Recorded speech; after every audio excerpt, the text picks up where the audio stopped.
कर देने से हमारी नुक्कड़ सभा नहीं होगी।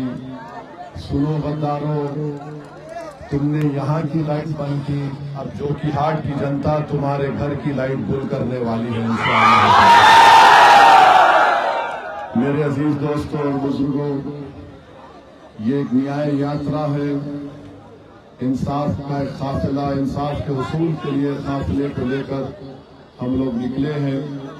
आप तमाम से एक ही गुजारिश है कि आप आने वाले असेंबली विधानसभा के इलेक्शन में जोकीहाट से दोबारा मजलिस इत्तेहादुल मुस्लिमीन के उम्मीदवार को कामयाब करिए।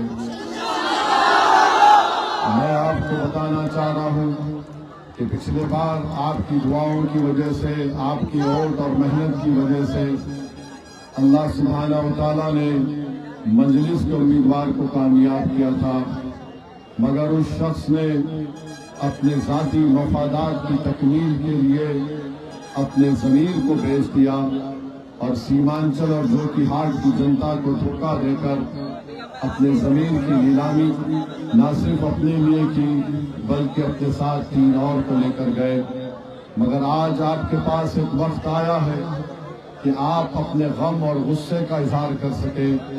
मैं आपसे अपील करने आया हूँ कि मजलिस इत्तेहादुल मुस्लिमीन सीमांचल में और बिहार में आपकी एक मुस्लिम क़यादत को बनाना चाहती है।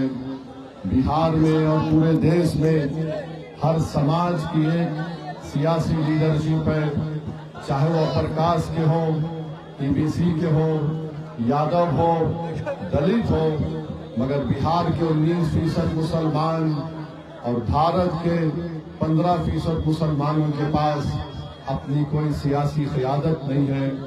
आज हम देखते हैं कि बिहार में और खास तौर से सीमांचल में जो आज नाइंसाफी सीमांचल से की जा रही है, यहाँ पर इस इलाके को बिहार का हिस्सा है, मगर ऐसा लगता है कि बिहार की सरकारों ने सीमांचल को अलहदा करके रख दिया।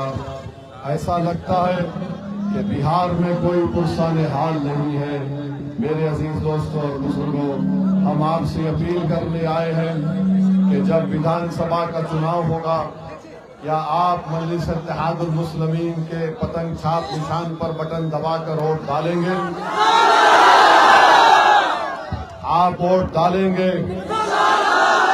आप अपने घर के माँ बहन को, अपने तमाम इज्जतदार खवातीन को लेकर वोट डालेंगे?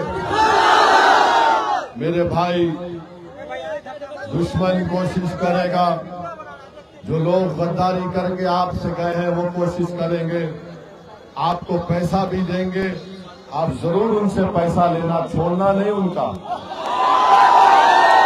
जरूर लेना, उनसे लेके जेब में रख के बोलना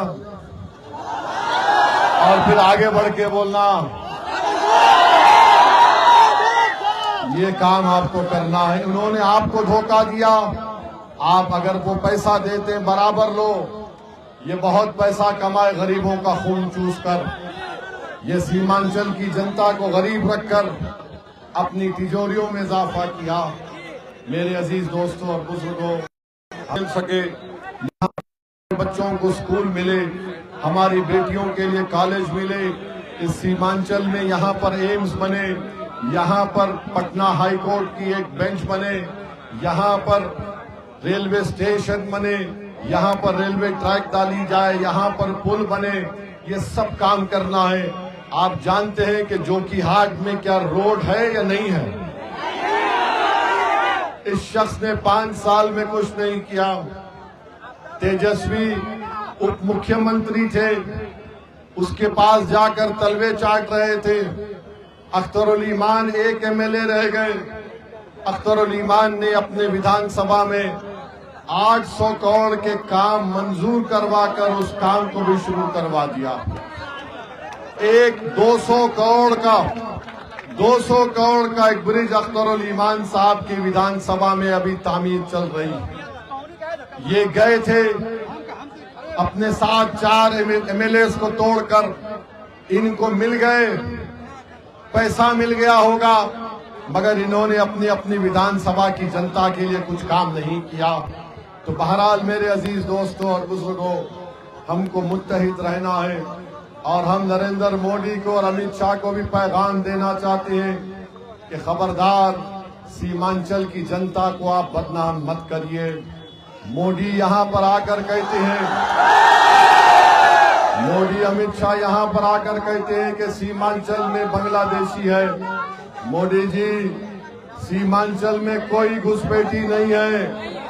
हाँ, दिल्ली में मोदी जी आपकी एक बहन है जो बांग्लादेश की जनता ने उसको भगा दिया था, उसको लेकर आइए,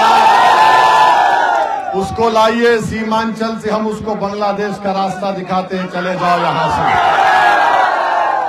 खबरदार, बीजेपी आरएसएस को कोंता पतंग छाप पर वोट देकर तुमको बताएगी यहाँ पर घुसपैठी नहीं है, यहाँ पर भारत से मोहब्बत करने वालों की सरजमीन है।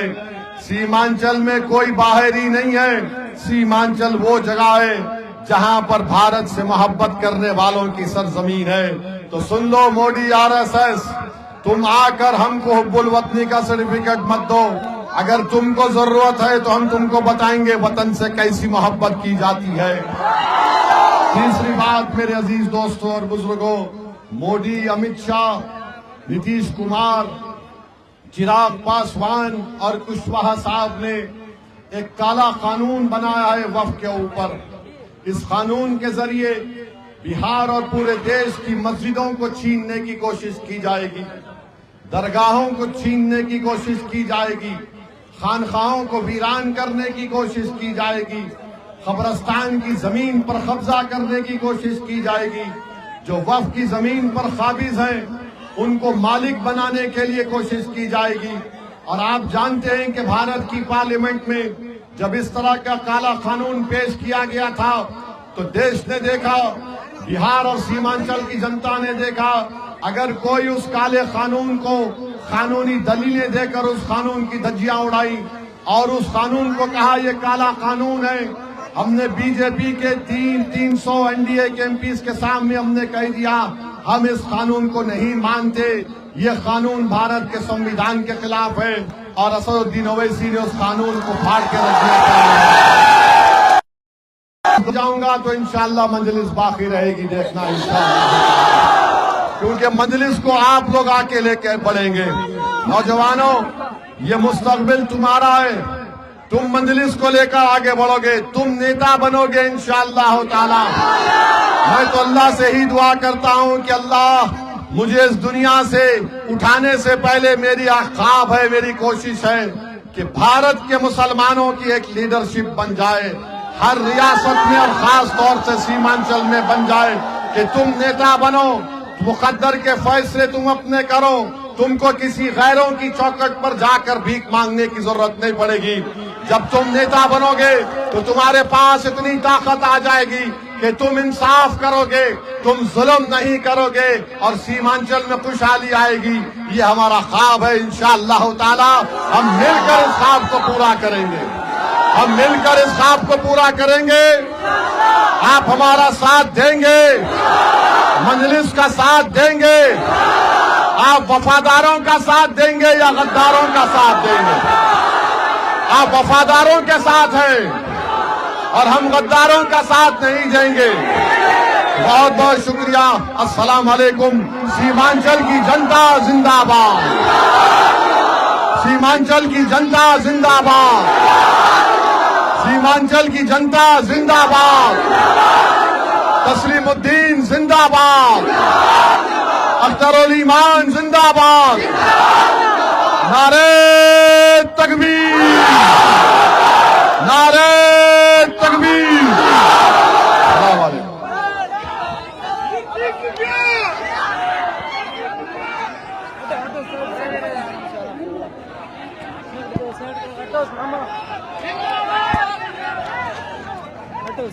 साइड